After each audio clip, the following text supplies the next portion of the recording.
trying to pull it up on my phone here so I could see comments better. All right, the mic is live. Are we? Is anybody out there? It takes like a minute or two for everything to actually do the thing. To gel. Yeah. Yes. So we'll give it some time. Nobody's here. Everybody's watching the World Series, I guess. Maybe. Was that still going on? I don't know. Did they win the football? The Heisman Trophy? The Super Bowls? There we go. It's not loading on The comic book man is here. Oh, that's cool. So we are rolling here. And everyone's rolling right in. I guess so. It's not showing up on... Oh, there I am. You there. Just give it... But then I click on it, and then nothing happens. So I know. It takes like a minute. Hello. I'll share it in our group. And then maybe I could see the chat a little bit. Chat. Welcome to Church Chat. What's that from? SNL or something? Yeah, it's Dana Carvey. Come on. Oh, okay. The church lady. It took me a minute. Welcome to Church Chat. There we are. Okay. Isn't that special? Oh, yeah. Comic Book Man, Scott Free is here. Now look, you can see right there. Well, I can, sort of. Yeah, here's the better. But it's a little blurry if I look over there. I'm just letting you know that... I know. You can see it. Hey, group. Oh, boy. Okay. Matthew Binney, Aussie VHS is here. Oh, Scott Bruce is here. Dancing Godzilla. Yeah. That's a great name. Oh. Bojangler's here. Very good. Albert Matelski. Albert Matelski. Hey there, Albert. Awesome. That popcorn made my voice a little deeper, like Sulu. George. Oh my. George Takei. Oh. Oh my. Oh my. Oh, great. You're good at voices, girl. Yeah. Well, somewhat.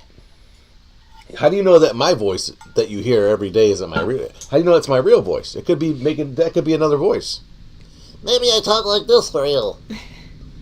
Who knows? There are some actors where their voice sounds really good when they do their acting. Yes.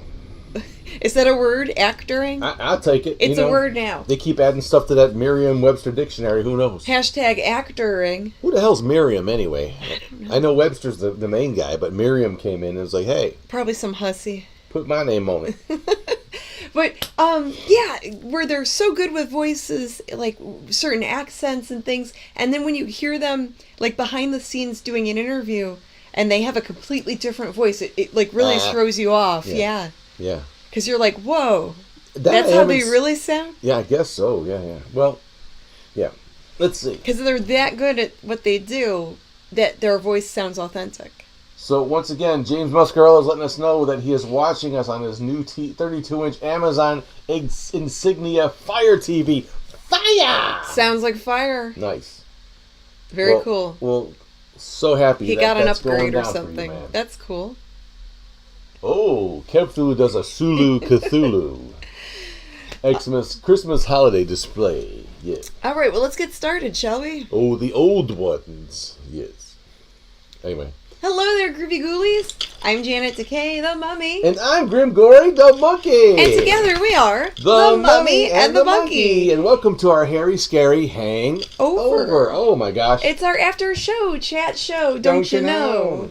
And we hosted an independent film for the Hairy Scary Hangout on our YouTube channel. And the movie was called Greyhaven. Yes, also known as the Greyhaven Maniac. Mm-hmm. A slasher kind of and drama type of movie. Yes. A lot of slashing, not till the end, and some, But look, like I said, I love. We watch a lot of independent movies, and this one stood out to me for some reason. Everyone has their own sensibilities. I understand that about everything, right? Food, entertainment, whatever. And this one, for me, I like. Oh, well, that's good. Everybody's got different movies they like. I really like this movie. And we're going to talk more about movies in a minute here. Yeah.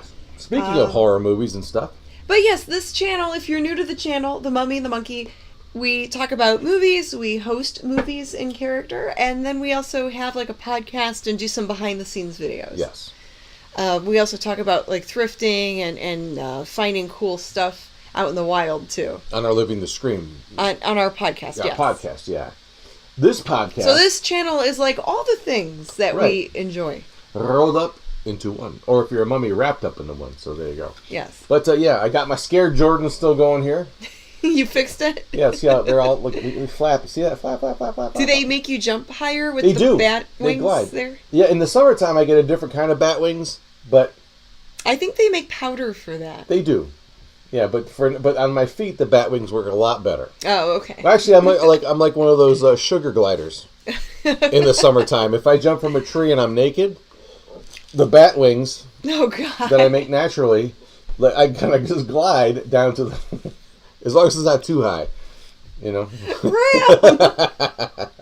How's that for a visual? You think anybody out there knows what we're talking about? Please, just no more. Any No more hoozle. of that. Any hoozle. I'm going to read some comments. Oh, gosh. Sugar. Begin the bickering, says Captain Billy. We're not going to give you any. No bickering tonight. Juliet's here. Hello, Miss Juliet. Wyatt and Ernie says watching on Juliet, an yeah, and you mentioned 85-inch Juliet TV. earlier then. Wow. Oh, now we're having TV envy over here. We're having like a... That's like a whole wall, right? That would like take up a whole wall. I would love an 85-inch. That's like a TV you could walk into. What's the biggest You could one? be like, what's that movie with the creepy girl that walks through the TV? The Ring. Yeah, you could be like the girl from The Ring and like get all creepy and crawl into your TV. So how big do you like them? What's the biggest one you could handle? Is it what 80? I think here at the Erie Cinematary, our TV is like 60 inches. Wow. So I think that's the biggest TV we've ever I think it's had. only 55. I think it's not 60. quite 60. I think it's 60. I wish. TV envy over here. Yeah, I'm a size queen. I could tell. Yeah. Okay. Anyway, yeah. Well, they're making these. What about people that we know a fella that has a projector and a really nice one, you know, in his garage and with the screen, so that Yeah. 55, 60, 70. This thing is a huge pull down It's screen. like the whole wall. And it's a sweet digital projector. Yeah, those are cool too. So for everybody with the big. Yeah. Never ends, man. Never ends. I guess people like 100-inch here, says Scott. Whoa. Wow. See, here we go. There we go. He's got a 100-incher. Incher. That's what they should call. At the electronics store, they say. I thought we were supposed to be talking about movies. We've got like a 55-incher, a 100-incher. That's what they should. Not inch TV. Incher would be a way better. I think people would be down with that. Oh my God. Everybody, whip out your screens and tell us how big they are. No, we're good. Let's not say we did. Okay, so anyway, let's compose ourselves and let's focus on. So we talk about Tubi a lot because Tubi. Because there's a ton of movies on there that we end up watching. That was like Prince when I did that. And I used the same thumbnail as the last Harry Scary Hangover, where we were talking about movies, because here we are again talking about movies. And we're in spooky season, Halloween season, although we're Halloween year-round. Some people like to watch scary movies in October. And Tubi had a really cool documentary. Oh, yes. Did we get the name of it? Scream Queen. I don't have my phone. The something. Okay, so it's a documentary. Hold on, let me look it up. Okay, let's do this. We have to do it because we loved it so much. We should do it justice and promote this because it was very good. To the point we can't wait to watch Nightmare on Elm Street Part 2. Now, let's slow it down here because for the longest time, ever since I saw that movie in the movie theater when it came out, being a huge fan of the first Nightmare on Elm Street. It's called Scream Queen, My Nightmare on Elm Street. Right. Scream, Queen. Like Scream Queen. Scream Queen, My Nightmare on Elm Street. Because the documentary is about the main actor of that second movie. His name is? Mark Patton. And he is the star of Nightmare on Elm Street 2. At the time, he wasn't an out gay actor, but he was a gay gentleman, a young gay man who was making it in Hollywood, and that was his first big break. Well, he was in a show with Cher, off-Broadway show, or a Broadway show with Cher. Yeah.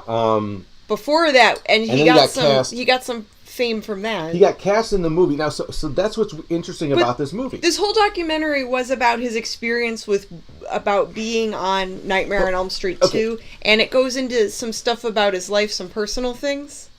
Up until the other day, since the first day I saw that movie when it came out, the weekend, whenever it came out, back in the late 80s, I always wondered what I was not understanding about this movie. See, and I haven't seen this movie in like 20 years. Okay. So I didn't even like pick up on some of the things people were talking. I guess I just thought he was cute, you know. When I first saw the movie, I didn't really think much of it. This documentary illustrated how I look at life, and I'm sure a lot of people understand what I'm talking about here. Yeah. Like, when things just don't make any sense to you, and then it's like when you like a what do you call that? Like a microscope. When you have to click the lenses to get to the right magnification, and when you get to it, you're like, oh, now I see it. Now I understand. There's lots of things in life like that. Like you could tell you're not on the right magnification or the wrong thing, the lens. And when you get that, you're like, oh, boom, it just comes into view. Well, forever, I always thought this was the lamest one, the Nightmare franchise. Well, it's probably not the lamest one, but definitely the public in general didn't understand what was going on with this movie. This documentary clears all of it up. It makes total sense now what it was. And now I can't wait to watch it again because of this documentary. Todd says I'm watching The Omen on Tubi. Omen's the original. That's a great movie. The original's great. The original is so creepy. Yeah, but the documentary explained a lot because oh my gosh, it's filled in so many blanks. And it was like a different horror film because it was starring like a young man instead of a young lady. So he, instead of like the final girl, it was like the final boy, the final guy. So in retrospect, the guy who wrote this movie, I can't remember his name.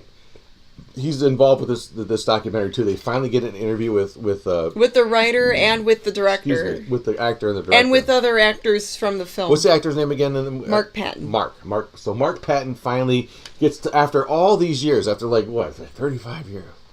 It was like almost 40 years.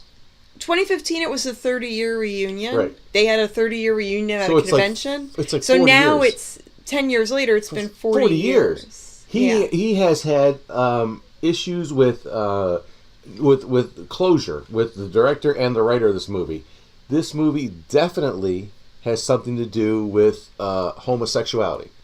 It does. Well, and the actor who starred in it felt like it ruined his career. If this writer he had some feelings about the whole experience. Yeah, and the question was there was some we don't have to get too deep in it. Yeah, I don't want to get too into it, but you want to. I know you want to because it's very interesting. Yes. Because if you don't, this was the missing piece. Well, and it was the 1980s, so it was like people looked at things like that in a different way than some people. It sounds what I mean? It sounds like the writer meant to write this. In one of his quotes, and this was what threw Mark off, the main actor for the movie, who he says this movie ruined his whole career. Yeah, I said that a few minutes ago. Because a lot of people backed away from the whole thing because of this is a kind of deep subject for our show. Yeah, it's like too. But it's after show, so we can talk a little bit. But it's a very good documentary. We'll just say that. It has to do with AIDS, and it has to do with homosexuality in the 80s when all of that peaked. Because before that, a lot of people were afraid of that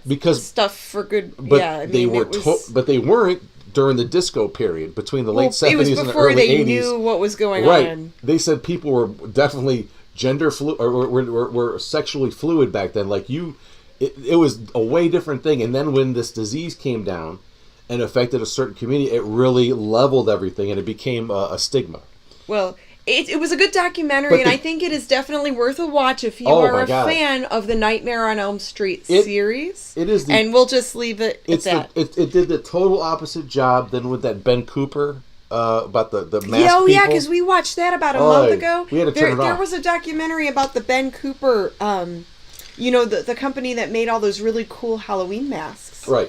And we saw that on Tubi, and we thought, oh, cool, we'll watch it. We can learn about the history of it. We and trudged through this thing. it was thrown together so badly. We didn't even watch the whole thing. We cut it off. We cut it off like halfway through, maybe. Because you're sitting there going, what's the history? What's going on? You're just telling us about employees that worked there at the last few years of its existence, things that they saw, but it told you nothing about how Ben Cooper, mask company, costume company, got to be where they are. Well, and it was anecdotes. Just people sharing stories of working for the company, and they didn't really explain like where people were in space and time. No. Like, where were you in this timeline? No.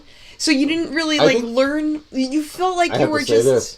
I think the company must have started maybe as late as the 40s. It could have been before that. But they didn't really. Don't tell you. They never explained it. You only hear the stories of the people that were employed there the last few years. And then, it was around in the 80s. Or the son. Yeah. Like, one of the relatives was telling stories, but there's no, everything started back in 19 whatever. It told you, yeah. They never, explained anything. And to validate my, because like I said, I like to think that I'm, I can follow certain things. Yeah, and we were having trouble following so it. Like, what's going on here? So I went on as we were watching it, I go on my iPhone or my phone and I ask, reviews of this, and people are like, it's the same thing we were. They're like, this thing is just some kind of throwaway piece about the grandson of the guy, what he remembers as a kid, that just doesn't date back far enough to the history of the company. Anyway, the Scream Queen movie. What, these comments are funny. They're laughing at us?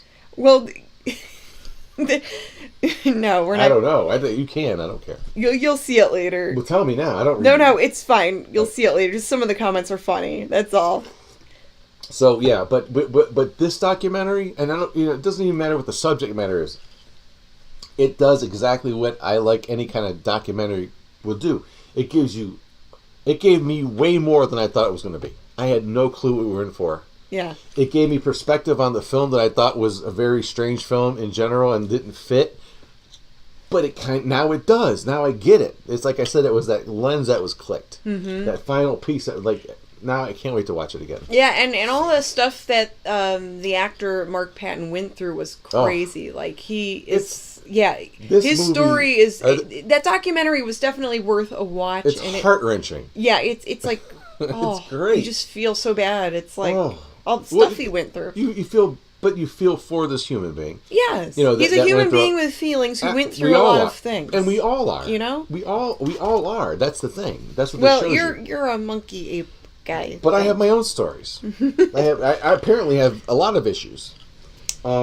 But yeah, it was a much better documentary than the Ben Cooper documentary. God. That's the gist of what we're trying to say. Yes. Yeah. So I mean, it's got the horror element because it's about Nightmare on Elm Street too. But it answered so many questions for me, and that I could tell that were lasted this long, like forever. I avoided that movie because I just didn't know. I didn't like it. I didn't understand.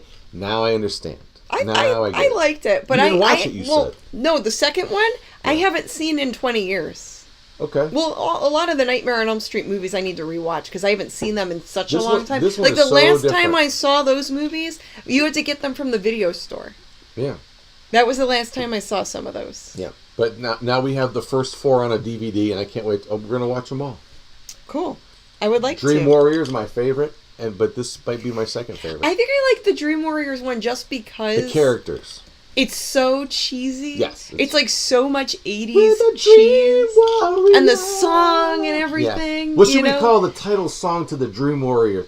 Let's call it Dream Warriors, man. And it was like the height of music videos and brilliant. All that. It was so good. It's so cheesy. Yeah. But I love it. So go check out Scream Queen, My Nightmare on Elm Street. It's on Tubi for free to watch. It's on Tubi. It's a very good watch. It's just, for sure. Oh my God, we were sitting there going.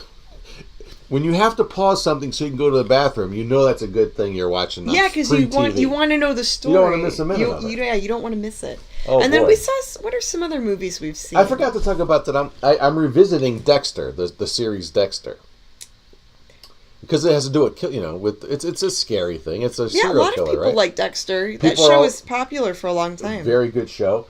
Forget how good it was. There's a few seasons that are better than the others. I know it ended. It didn't end so great. I'm definitely one of those people that thought it kind of ended. It ended okay.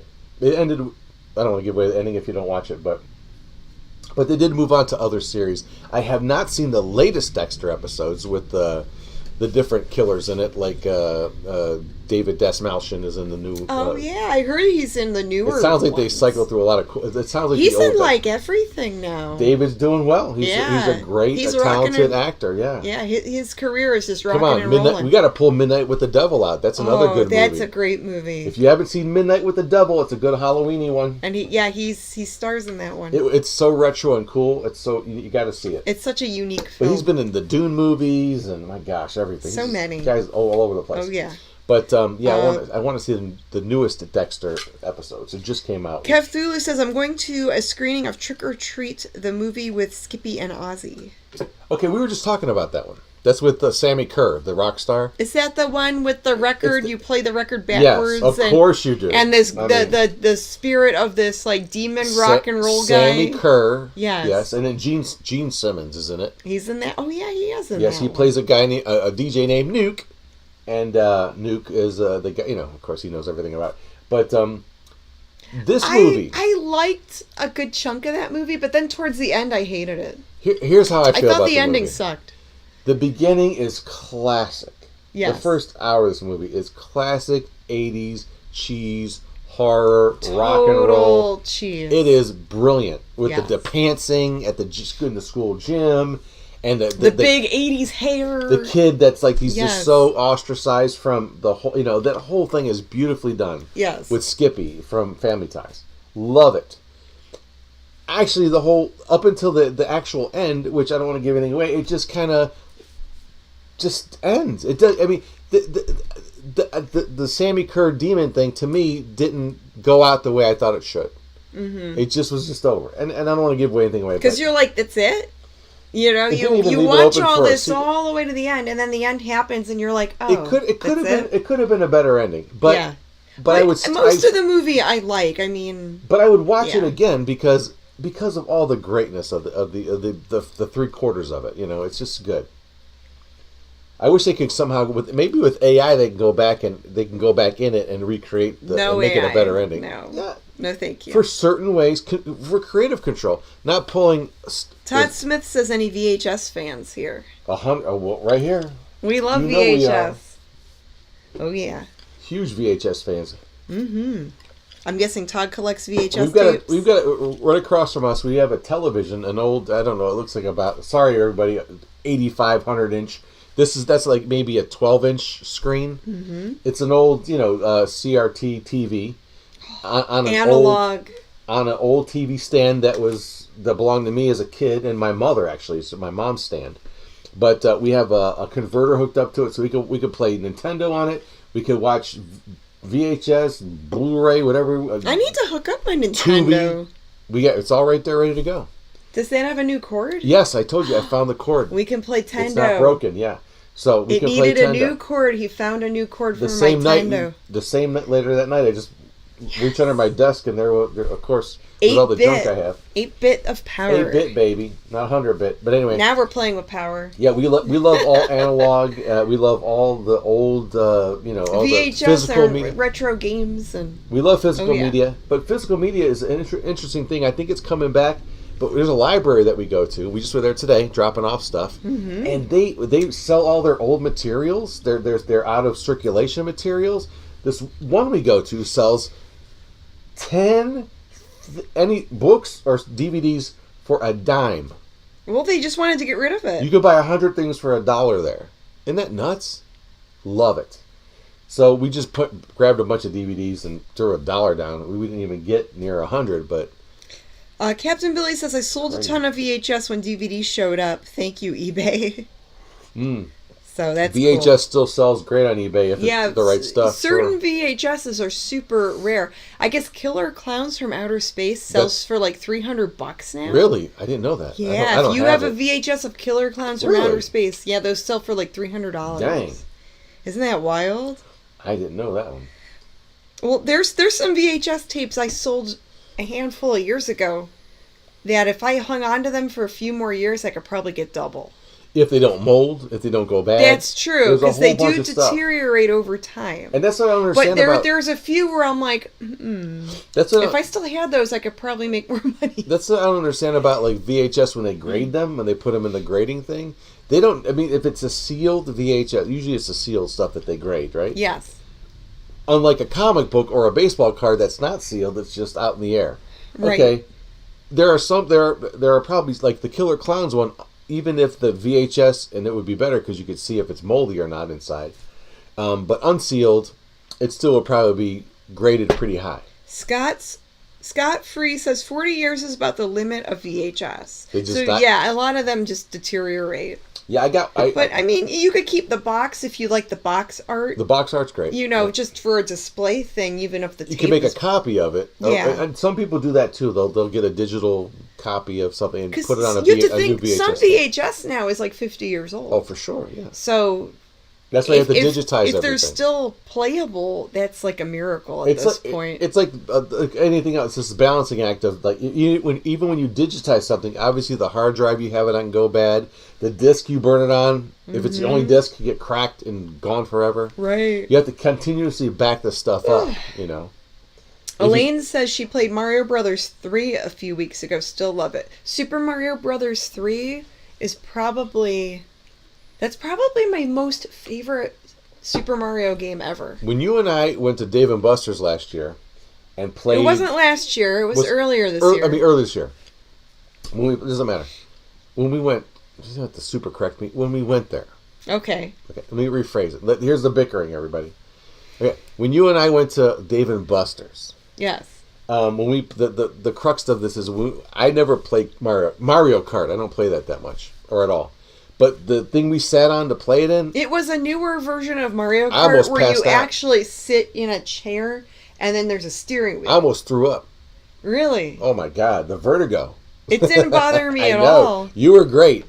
And I'm sitting there going, ugh. Well, I think because of the one level we were doing, all the colors were changing pretty quick. It wasn't and maybe the way the road was moving. Because the seats move, right? I mean, were they? Yeah, the seats move a little bit. Oh my gosh, it felt like I was really in a car. And then you have like a pedal. Ooh, like it's set up like where you're pretending to actually drive a Mario Kart. Jeez. It was cute.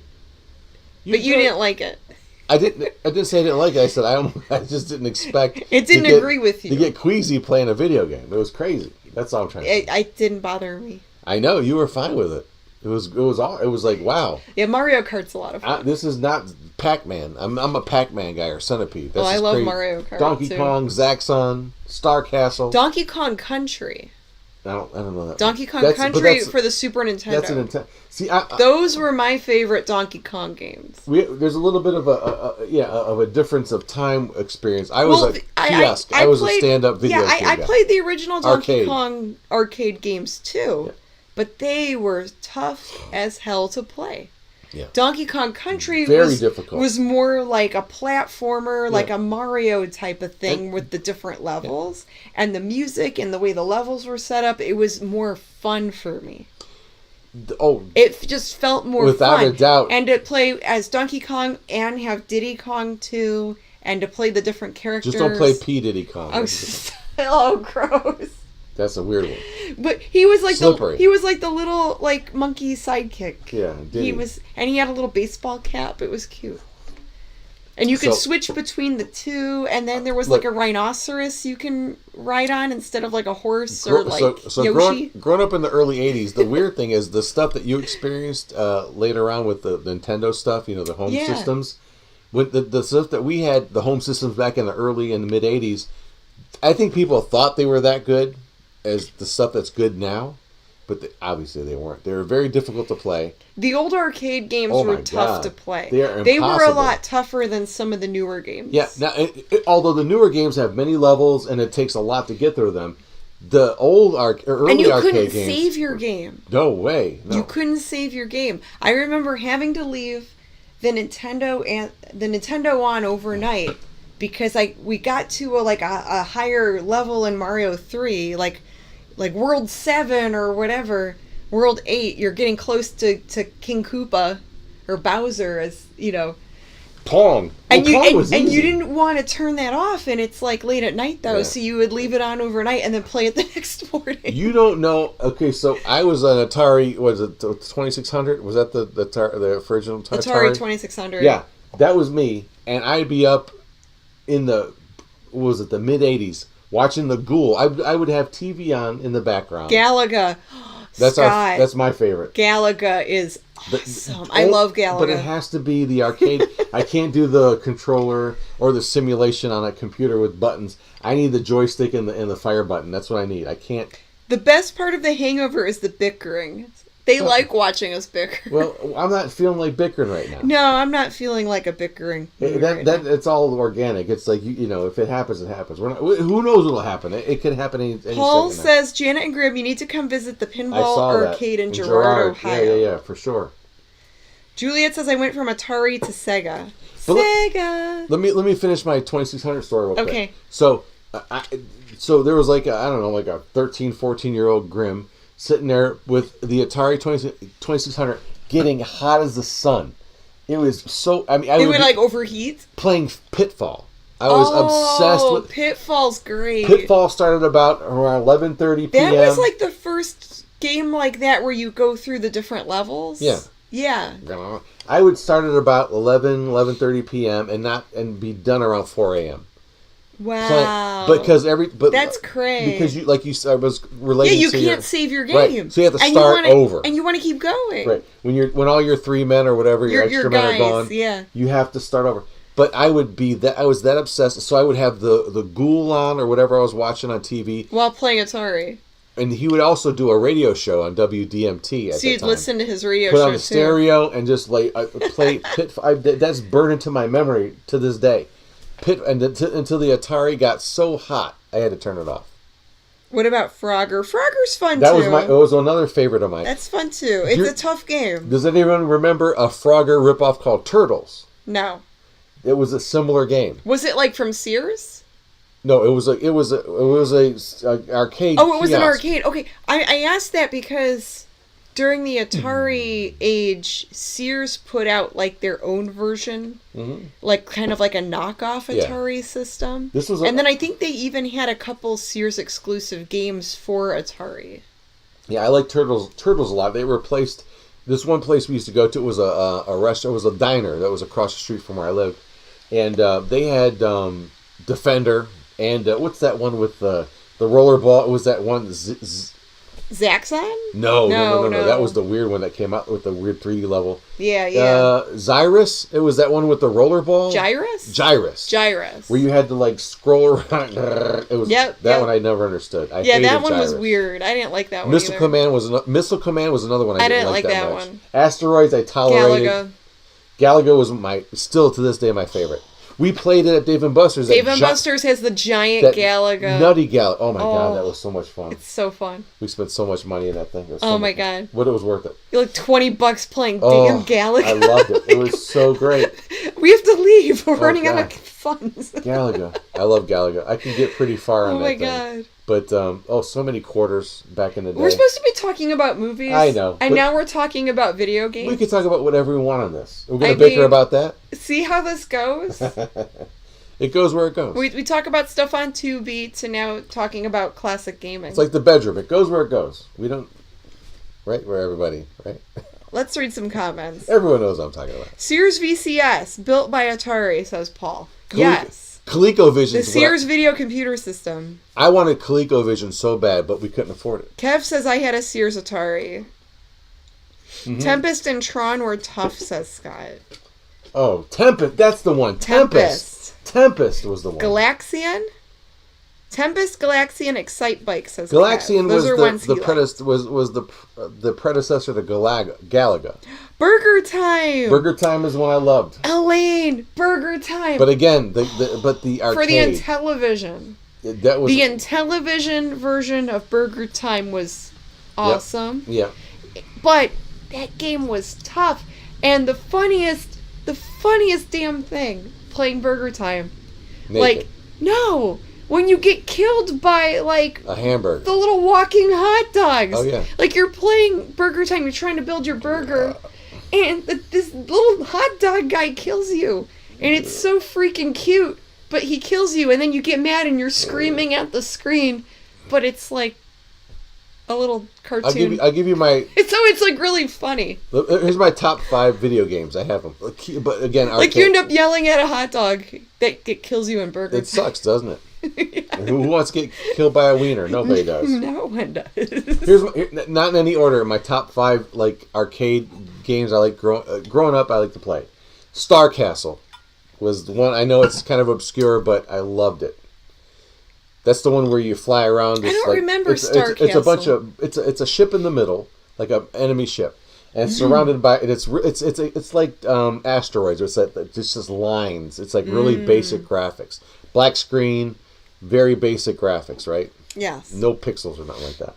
Well, the pixels were just lines. Star Castle was good. I like that one. Galaga.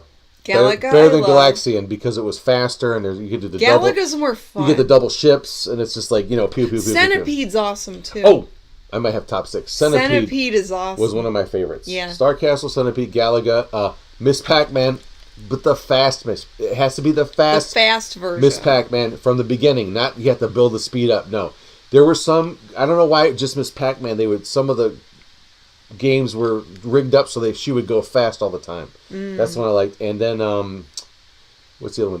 Wiki Bobby. Oh, Castlevania. So my favorite. That's the system stuff. That's a system one, but my favorite Castlevania game was Symphony of the Night for PlayStation 1.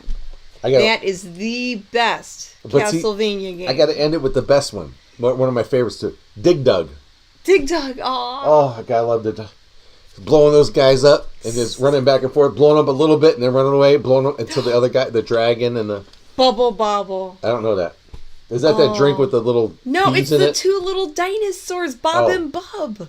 Sorry. I don't Bubble know. Bobble for the NES. See, this is where our age difference... Bubble Bobble. There's 100 levels in Bubble Bobble. I still have... I never beat that game. I still have a PlayStation 1 in that silver box somewhere down here. I barely played it. I played Sonic the Hedgehog. You're a little dinosaur and you have to blow bubbles to catch the bad guys in a bubble. And then once they're in a bubble, you have to pop the bubble to get rid of them to get your points to get all your treats and foods. It's like a Dig Dug. So you can level up. Yeah. But it's the cutest thing and the most frustrating thing. What about Kirby? I never played that. Did you play that? Kirby's fun too. You know what we spent a lot on when we went to Dave & Buster's was House of the Dead. House of the Dead was fun. That game is still fun. Shooting zombies is fun. Reload! I love that. That's about as close as I get to Shooting zombies is fun. It is. Okay, so we're going to read a few more comments, guys, and then I think I'm going to sign off. We're not going to talk about candy next? No. For 2 hours? No, we need to get some rest. I know. I'm joking. No bickering. The Dig Dug game was always out of order. Kids would beat the crap out of it. I love Dig Dug. Oh my God, I want that game. Avery says Donkey Kong. Max says remember Dragon's Lair. Mm-hmm. Yeah. Yeah, that was the dollar game that was expensive at the time. Travis says I love House of the Dead too. Oh my gosh. How is Mama Monkey, says Trent. She is fast asleep right now, doing fine. Unless you haven't checked her, She's being taken care of. She's being taken care of, So we could do this show. So that's a good sign, right? I mean, that we could do this. Yeah, because last week we couldn't. And we can go into extra hours, extra innings is a good sign. Very good. Thank you for asking. Yes, thank you guys. And thank you everybody for chatting with us and hearing us babble on about some movies and video games. I mean, it's a lot of common ground here. I mean, people grew up with the same. We're all here for the same reasons. It's all that same the retro pop culture stuff. The comforts. The nostalgia. It's the comfort nostalgia. Yeah. So much fun. Speaking of comfort and nostalgia.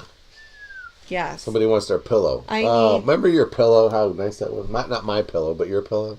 What? My pillow. Your pillow is nostalgic. The pillow? Why not? Pillows are nostalgic. Anyways. Sleep.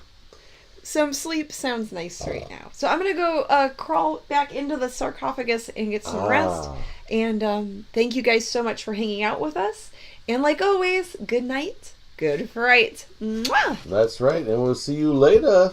Alligators. Bye-bye. Da, da, da, da.